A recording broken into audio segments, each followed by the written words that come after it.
Welcome to the Jazz Flyte Podcast. I'm your host, Darryl Scott, and together we will dive into the lives and careers of the jazz legends who have left a rhythmic imprint on the world. Be prepared to reminisce on the highs and the lows of their musical journey and the trials that sculpted their timeless musical gems. We'll preserve the legacy of these extraordinary maestros and find inspiration in the melodies of their lives. Subscribe now and never miss a beat. Now, let's get to the show. When can I see you, baby? When can I love you, baby? When can I hold you tight? Come on, let's get it right. So how about you call me, baby? Make it way to me, baby. So I can love you, babe. So you can love me, baby.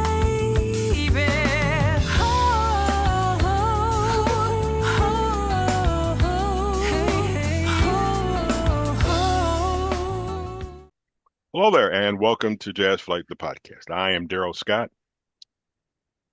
It's funny, as you're growing up, you're never sure what relationships you're going to create from childhood to teenager to high school to college. I have a bunch of friends, and I'm not going to tell everybody what high school I went to. The people that know me will know. But I have a young lady who's followed me, who actually we worked together, and then my boss at the time went to become on her boss. She's a fan of the show. She sends me this invite. Darryl, I got this person for you. I know Darryl Swann, and he went to Shaker. Turns out I do a little research, and guess what? I know exactly where Darryl grew up. We didn't know each other because we are 10 years apart. He gives me this name, and it's Castella. Wait, am I pronouncing that correctly? Castella? Is that it? Castella, yes. Castella. Okay. Yeah. So I do my research. I look around, and we actually had a conversation, I don't know, a week ago or so. And it's very interesting. She's done an awful lot of things. My first question, however, is this name, Castella. Where does it come from? It sounds almost like you're a part of a corporation. And that's the name the corporation has. And then when you go online and look for stuff, it's Castella's Music. And no disrespect. For me, it sounded like it was like I said, it was a corporation, and I'm going to talk to a myriad of people. But no, it's just you. And as you can see, once again, I'm just here. She's there, and she's beautiful. Okay. It's just what Jazz Flyte, the podcast, does. We just get beautiful people on here. And don't tell Kirk Whalum or Gerald Albright that they will. They're beautiful too. I think they're beautiful in their own way. So, ladies and gentlemen, let me present to you Castella. Castella, the first question, like I said, where's this name come from? Wow. The name it derives from my grandmother, because I am named after her. I was born Kathy Rebecca. I was named after my two grandmothers. My maternal grandmother's name was Kathleen, and my paternal grandmother's name was Rebecca. And so I would go back to Alabama every summer and get eaten by the mosquitoes and stuff. And my grandmother Kathleen was also known as Miss Castella. And so everyone would just adored Miss Castella. And just growing up, my oldest aunt who's probably, I think she's 94 now, she would always tell me that you are just like Miss Castella. You embody when I had embarked upon this amazing career in music that I have, I was trying to decide, do I just want to, go by my name, which is, Kathy Thompson, or did I want to be, just Kathy? I had all these names. I was just like, okay, Darryl and I decided, okay, I'm going to do this thing. I'm going to release the music. I'm like, well, what should I do? And so I was like throwing names around. Should I just be, Kathy Thompson, or just Kathy? That was going to be one of the names I thought about, or Kathy. And then I threw out to my friend, or Castella. And they were like, yes, Castella. And I'm like, okay, we'll be Castella. But it's just such an honor, honestly, to be able to, tell people about my grandmother, who was Hmm. just a beautiful woman, and every time I get up to sing, I'm paying homage to her and the ancestors, and my family just loves that. Mother Kathleen is also what we called her. She lives on in me and all of us, and that's where Castella comes from, and it's just a beautiful honor to be able to carry on that name. Very nice. Is there additional, I don't know if pressure is the right word, but is there additional pressure on you because of that feeling?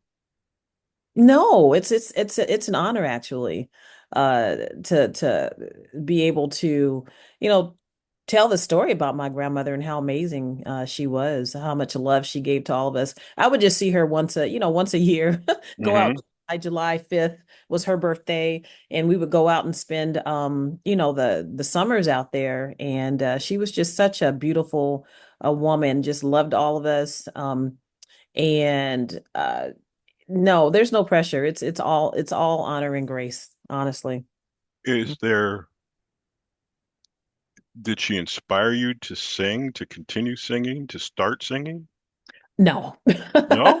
No, no, no. I don't even think she knew I could sing. She passed away back in the mid 80s, but no, honestly, the singing has always just been a part of who I am, but the recording career, that came a little later in my life. But I've always, just sang. But no, she didn't. No, not at all. I did hear though a little folklore that my grandmother Rebecca was actually a singer. That I Oh, think may have gotten the singing gene from my father's side of the family. She apparently, I wish I could do the genealogy on it and find some pictures or something, but apparently she had a singing group and everything. So yeah, that's pretty cool. interesting. So how did this singing career start? I know you have a relationship with a producer who Mhm. happens to go by the name of Darrell. So he's one of the greatest producers of all time, He uh, is. just because his name is Darrell. He, the thing is, I thought we spell it different, but Yes. real quick story. This is kind of off the beaten path. So when I was in high school, there were Hmm. 14 Darrells, 14, and Mm. we all knew each other. Wow. So there's one day we're standing in the hallway and we're talking and everything, and somebody walks by and says, "Hey, Darrell, how you doing?" Hmm. And we kind of look at each other like, "You know that person?" They're like, "No." Like, okay, fine. So that's always interesting thing because growing up when in elementary school and junior high school, I really thought I was the only Darrell on God's green earth. And then as you get older, you find out more. How did the relationship start between you and Darrell? Okay, Darryl Swann. Oh my gosh. Wow. It started with a friend of ours named Dr. Gabriel Crenshaw. Mhm. Bless his heart. We I've sang with him. He was actually an organist in my church, and after he left the church, we just kind of stayed in touch, and he found something really unique in my voice, and so I would go and sing backup for him every now and again, and I would always call him every few months and tell him and remind him of his gift. I'd say, "Don't forget your gift. Don't forget your gift." Hmm. I get to sing when you Right. use your gift. But this particular time he was like, "Well, I'm gonna go record these songs or this song." It was one song. And and he asked me to do the background on it. And I'm like, "Okay, cool, I'll do it." And so it was in that session that I met Darrell. And it was a funny thing. I always tease Gabe because he was being so hard on me, like, if we're going in the studio, we're gonna do this recording, and you have to do Hmm. this and that. And I'm like, oh my God, this is gonna be crazy. And I get in there and I just remember, being in this Studio B, and I've recorded most of my music there along with Darrell, but I remember him just kind of unassumingly coming in the room with his little, satchel and sitting down and, setting up. And I'm like, Hmm. I wonder who that is. Right. And it was Darrell. And so once we, got started, I learned the process of recording, that you record in segments. You don't just sing the whole song down. Right. You do it in segments, and he just made it so like easy, I guess you can say, but and he was just encouraging and just a whole lot of stuff. And I'm like, wow, this is so fun. And I got bitten by the bug, I guess you can say. But in conversation, he did ask me if I ever thought about doing an EP. And I'm like, oh, I never thought about doing that. And he just said he thought it would be a natural progression for a passionate singer like you. And I'm like, oh, okay. And so, we talked later and he just told me that, yeah, just, write some songs and, find somebody to put, chords to it and, take a picture and put it out. And he said you can, give it to your friends or whatever. But you'll always have something that you can keep. And he made it sound so easy. Right. Um, and so I went about, listening to what was in my head and realized that, yes, I do write lyrics and melodies. And then there was a new fella that showed up in my church who was playing these chords on the organ, and I'm like, I'm gonna ask him to help me. Turns Hmm. out he was a whole producer. His name is Corey Stampley, and we created this amazing body of work. And that was something else Darrell told me too, is come out with a whole project when you start. I mean, because you don't want to send up all these smoke signals and people want to hear more and you don't have it. So Right. I did a whole project, and I don't think he had planned to be in my life this long. I don't know, but he stuck with me. So, It's but that good. was how I met him. Just in the studio, I was doing some work. Then I went back and did a second song with with Gabe. And yeah, it was just this connection. He's just such a wonderful spirit. And just very encouraging for me when I'm, recording. He knows how to bring out, the best in what I do, and very encouraging, and also tells me when you're not singing so good today. Right. Yeah. So You got to that's have how the I met him. honesty. So, Mhm. did you, prior to this meeting, Mhm. these meetings of these two people, had you thought about a musical career? Had you thought about doing singing? Well, let's see, sorta, but not really. I wanted to be a backup singer for Luther Vandross. That was my Not a bad that choice. would have been the dream. And I actually met Marcus Miller this weekend, which was like, oh my God, I got close. Also, there's another guy that played saxophone with Luther, who said that Luther would have liked me. And I'm like, really? He would have liked me. But that was probably about it. I didn't want to do backup for Luther Vandross because he treated his backup singers with like royalty. They always look so regal and just part of it, and then the background harmonies and all that stuff. So I wanted to be a part of that.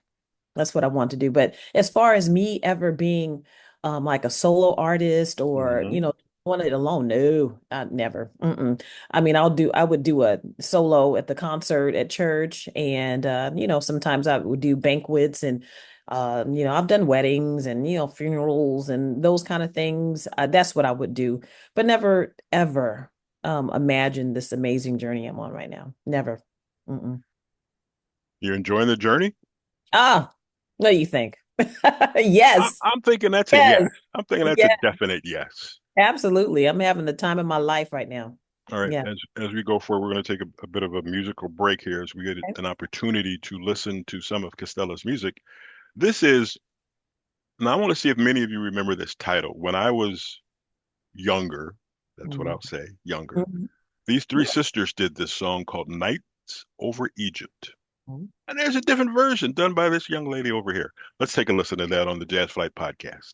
She ruled the world, then down the Nile. He came with a smile. He was the king, and she was the queen under the moonlight.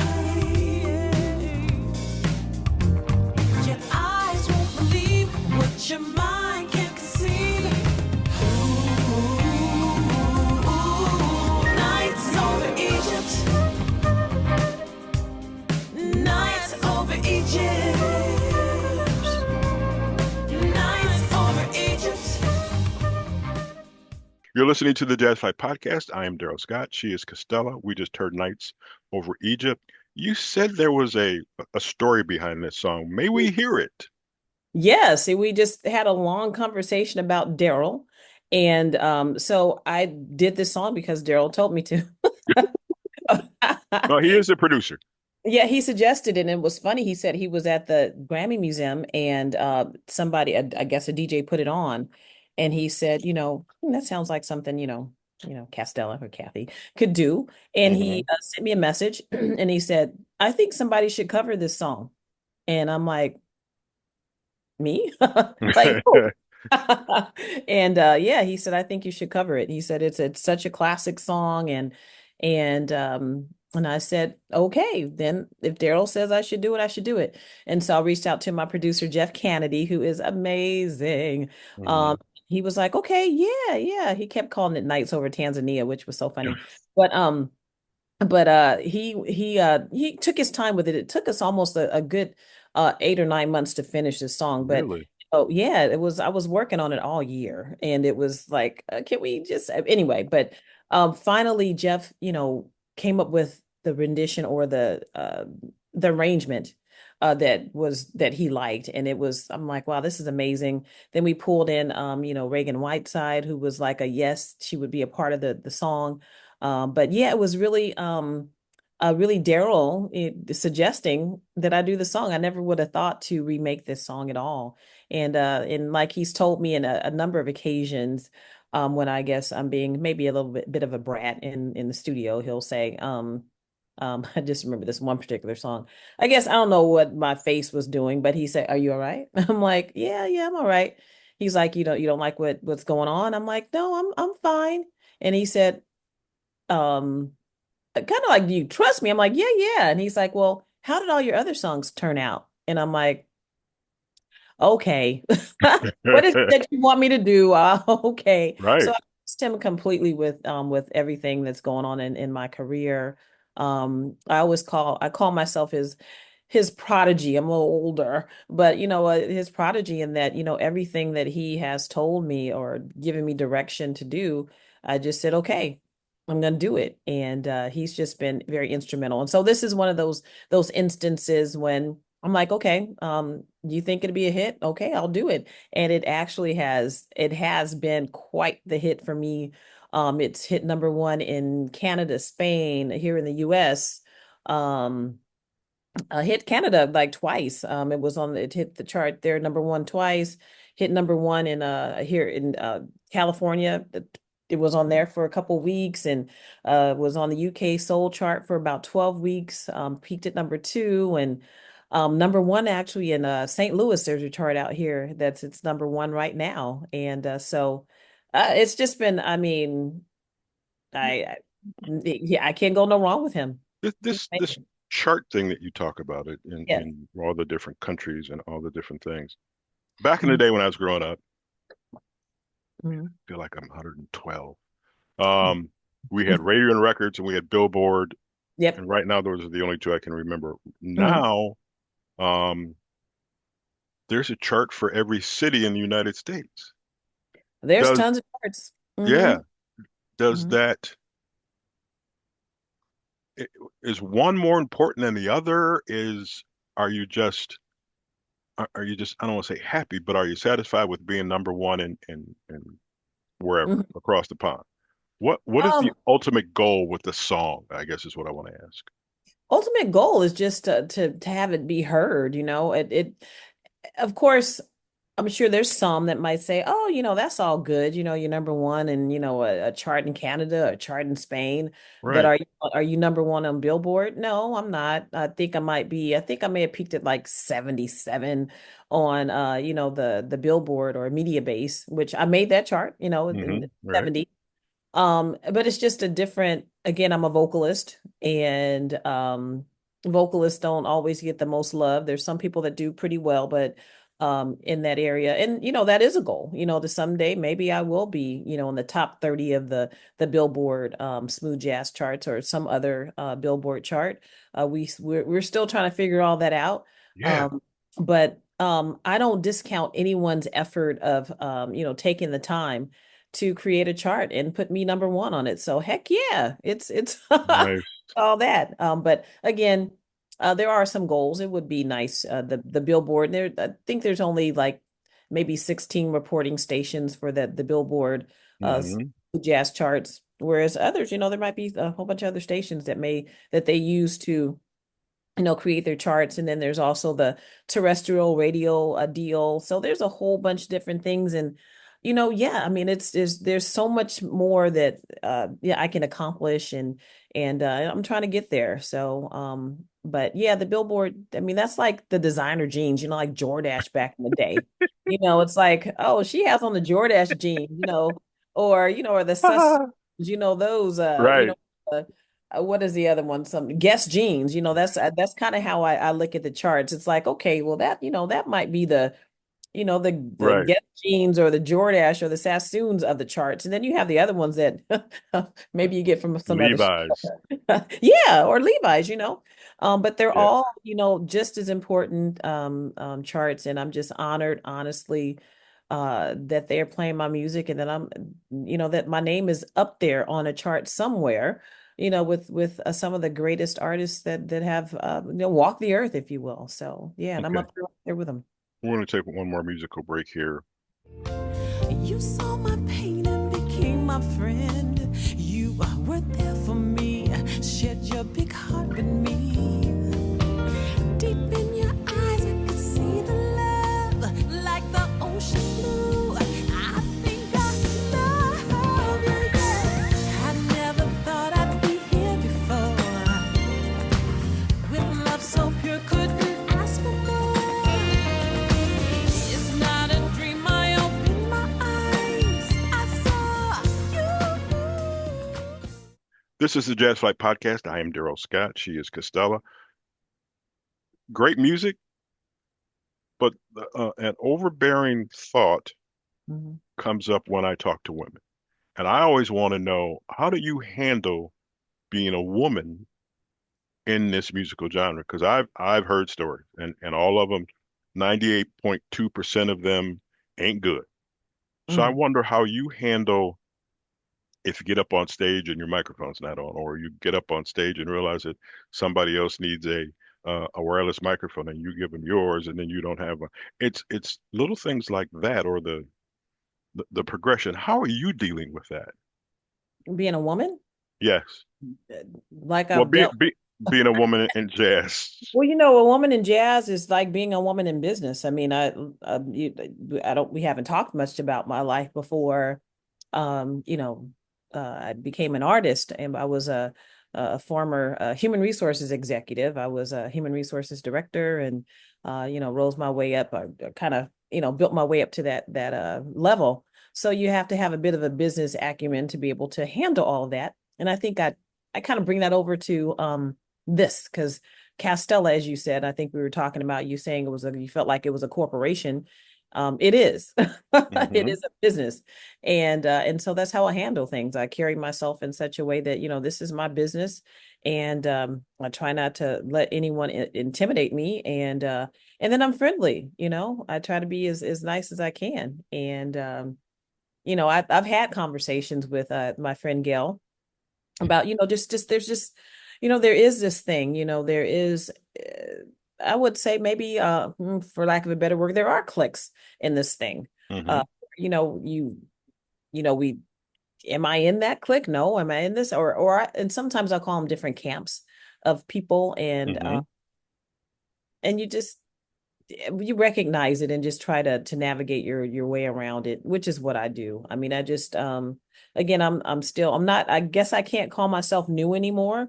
But I am still, finding my way and just making those developing relationships and establishing, networking. I mean, I just went to the other day I ended up going to like maybe 3 concerts within a day. Wow. Yeah, just to network and of course promote a show that I'm having. And but it's all about the networking. And being a woman in any industry is always sometimes a challenge. And you just kind of have to suck it up and just and be confident in knowing that what you're doing is you're where you're supposed to be. Yeah. While you were getting to this place, who were your vocal mentors in this musical process? My vocal mentors, meaning who were my Who inspirations. were your inspirations? Oh man, uh, tons of people. Sometimes I forget to say this person, but Sarah Vaughan definitely was one of my inspirations. And I say Hmm. because um I'm an alto. I call myself a power alto in the choir. Hmm. Because when you're in the choir, the main thing is to um yell and Okay. and to be as loud as possible because you're having to project. And so what Sarah Vaughan did for me is she helped me to uh realize or learn some of the different textures in my voice. So Sarah Vaughan, then there's uh oh my goodness, Dianne Reeves. Ah, Dianne love, Reeves love that woman. Ah, was another one that kind of helped me to like, like, oh, there's highs and lows. There's this falsetto that I can use. There's these different things. But beyond that, then there's Tremaine Hawkins. There's of course Whitney Houston, Minnie Riperton, um, did I say Tremaine Hawkins? Yes, yes. Tremaine, the Hawkins family, all of that, all these different bands. I love what they call yacht rock. There's Kenny Loggin and Michael McDonald, Carole King, James Taylor, even Diana Ross and Aretha Franklin, Patti LaBelle. Um, it just goes on and on. There's What? a woman named Carmen Lundy I Yes. discovered at some Yes. point in my life. She had this song "Love for Sale." I mean, and then Billie Holiday. I know there's probably Luther Vandross. Ah, just love him. Michael Jackson. Yeah. So all of those voices are all Yeah. swimming around in my head, and Steely It's funny. Dan. I mean, I love Steely Dan too. You mentioned Sarah Vaughan, Mhm. that power alto thing. Mhm. It is just it's funny to me how you can take the Sarah Vaughan style, music, vocal capabilities, and then Mhm. tie it into you. That's always the amazing part of me. There was a long time ago before you were born. Uh-huh. Jazz, the stuff that was called smooth jazz or fusion or whatever it's called by traditionalists was not. They said, "Oh, they're not playing jazz. It's breaking off into something else." And Mhm. then I had a conversation with George Benson, Yeah. and George goes, "Darryl, you know who I learned from?" I go, "No." He goes, "Wes Montgomery. You know who Wes Montgomery learned from?" I don't know. He goes, "Charlie Christian. Mm. How much more straight ahead jazz do I need to be?" Mhm. And from that moment on, I'm like, okay, fine. Mhm. I got no argument. Yeah. So I've always been amazed at how you can take inspiration from a person from the past and apply it to yourself and make it work. Mhm. And That even is Ella Fitzgerald right Ella now. Fitzgerald, right? I'm just kind of doing like really now, like a deep dive with her. I mean, because I'm Hmm. doing, a Christmas show and I'm singing a couple, I'm doing some swinging in my show. Hmm. And just I would always, I guess comparatively, Ella had a more of a soprano tone in my Okay.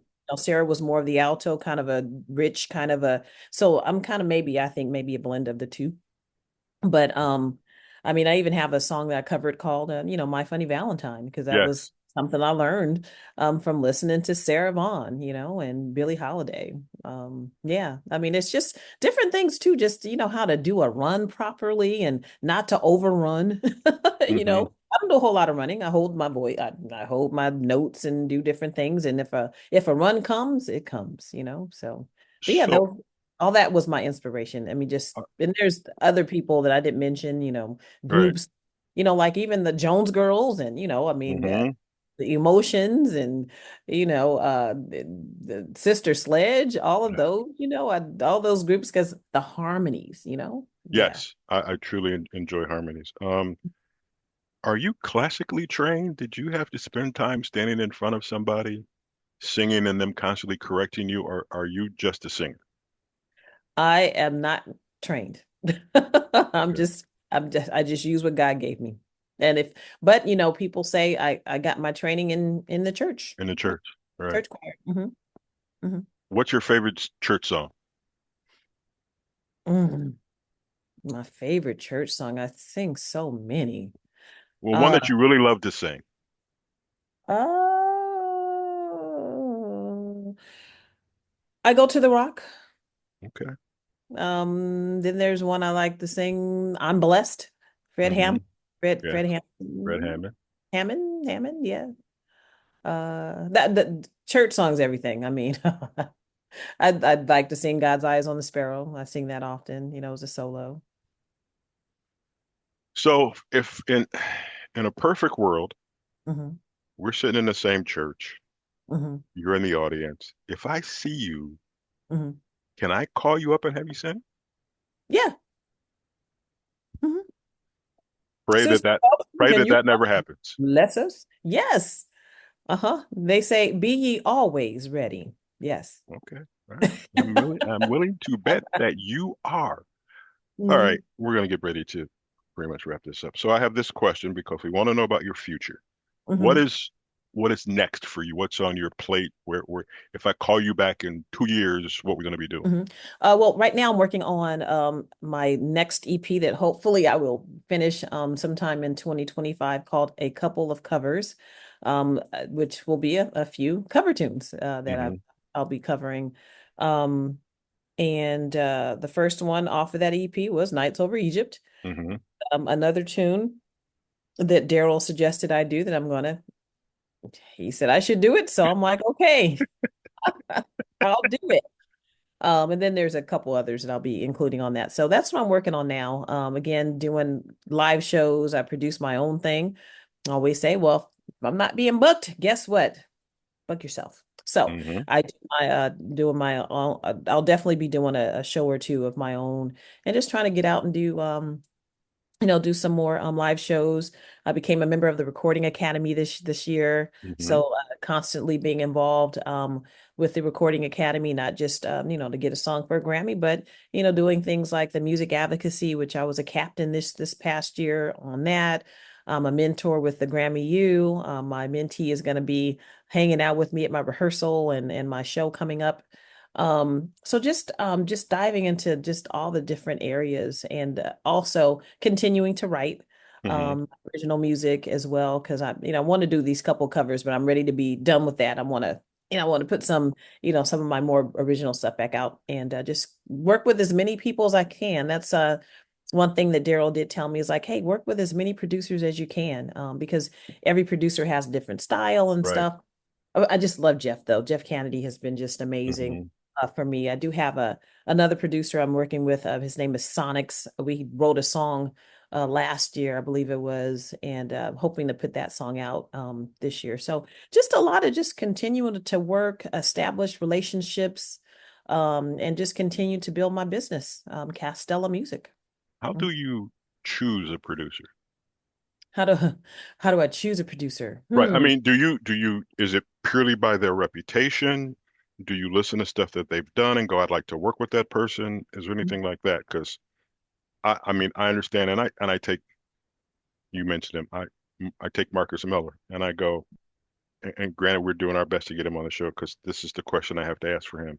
He's Mm-hmm. been through Miles Davis, Mm-hmm. some Al Jarreau, David Mm-hmm. Sanborn, to just name those three. But Mm-hmm. those are three different silos of working with people. You know what I mean? It's Yeah. I go, if you're standing, I watch this video, you don't see me with Al Jarreau and Marcus is playing bass. And to me, Al never had it. It seemed like he never had a plan. I'm Mm-hmm. just going to go out here and sing, and whatever comes to me, I'm going to do it. And Marcus has to follow along. How do Mm-hmm. you do that? And then you have Luther, which I don't want to say was structured, but it Mm-hmm. just sounded good. So you Mm-hmm. have to blend in with all of that. And then you got Miles, Miles turn around and turns his back to you. And I saw many things like that and always question them, but that's what it is. But how do you choose a producer? Wow.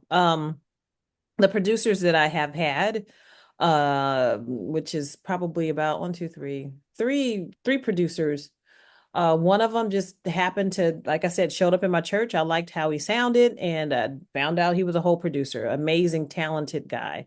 Jeff Kennedy was, someone recommended him to me because I was having trouble getting a song produced. And a friend of mine named Willie Bradley, who was a trumpeter, said, call this guy, and I said, okay, I'll call him. And, Jeff just, there's a song I called "Let Me Love You." I sent him, the track, my melody and my lyric and everything. And within that evening, he had something for me. And I think, and also with working with Sonics, we've been able, just the whole vibe of what their talent is. I mean, he's really, really, really good. Hmm. And then David P. Stevens wrote a song for me, and I was able to write to it. So it's really, there has to be some kind of connection with, I guess, maybe your style, and them being able to uh, you know, create around, what I give them. And so I can't say, I mean, and then there's also, man, to do something with Marcus Miller. I mean, I met him the other day. I did tell him, shameless plug, if you ever need a singer, Oh, call me, right. Yes. Hopefully he'll remember me. But I would just, people like that, when people ask me who I want to work with, I'm like, oh, I wish I had said that. But I would love to work with Marcus Miller, would love to do something with PJ Morton, would love to do something with uh Glasper. Like, Ron. yes, Yes. Robert Robert. Glasper. Robert. Um, yeah, and even the guy with the big afro, Thompson, drummer from the Roots. Oh, and even doing something Oh. with him. Oh. Yeah. Hmm. No, I'm not going to remember his name. Well, his last name Uh, is Thompson. I know that, and he plays drums. He has an afro, and he's from Philadelphia. I know all those facts. he But put would the love to do something with all those people. But it just, you listen to their style. The again, I think Darrell has made me a bit of a production snob. Because I production, I'm like, okay, and he's like, you're learning. He right. shared so much with me as far as production. I mean, at some point, he was like, I can't send this to her, because I would go dark, but now I've learned Hmm. how to, listen to the different stages of a production, and just know, okay, this is, don't fall in love with this because it's going to change. Right. So, Last. but as far as producers go, I just their talent is it's and just the connection and energy between me and that person. It's, we're creating together, and it's just there Right. has to be something. It's a very unique relationship you have with Hmm. that. So And yeah. and and the last question is, because all of our listeners are sitting here going, well, where can I get a music? How can I follow her? What's going on? How can our fans follow you, keep in touch with you, stay abreast of everything that you're doing, and know whatever it is you got going on? Right at the bottom of the screen. CastellaMusic.com is my website. I'm going to Okay. put up, but that's how you can find me. And that was another thing that Darryl said, create a website. That's your hub. So I can just tell people, you can go to CastellaMusic.com, subscribe to my website. And you can also find all of my social media links at my website. I have some little, some of my music is there. I have my EPK there that has some of my performances and different things. But yeah, the best way to find me and follow me is on CastellaMusic.com. You can also go to Instagram on Castella Music. YouTube is Castella Music. And also, if you go to any of like Spotify or Hmm. Apple Music, it's Castella. So yes. This has been fun because this is one of those occasions when, you're kind of like at a party and you hear about somebody and then you finally get a chance to sit down and talk to them and you Mhm. find out that I should have talked to this person 20 years ago. Why did I do that? Aw.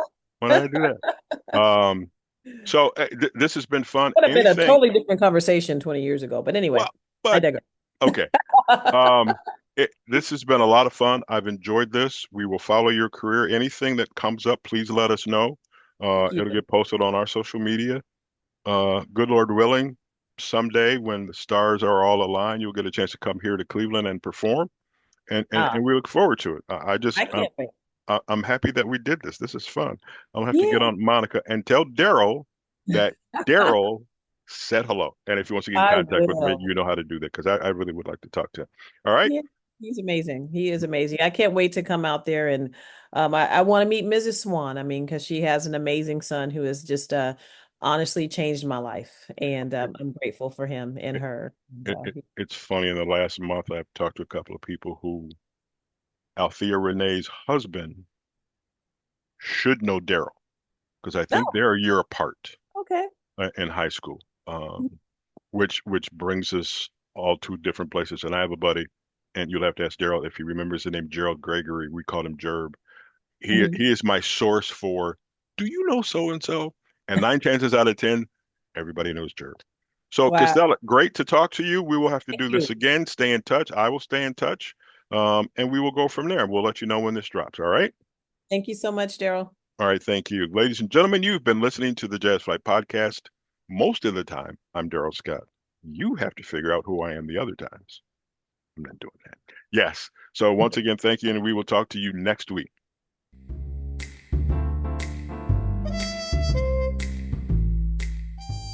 Thank you for tuning in to the Jazz Flyte Podcast. I hope you enjoy these stories and soulful melodies that groove through the doors of time. If you want to stay connected with the latest updates and episodes, don't forget to subscribe to my channel and hit the notification bell. Until next time, I'm Darrell Scott.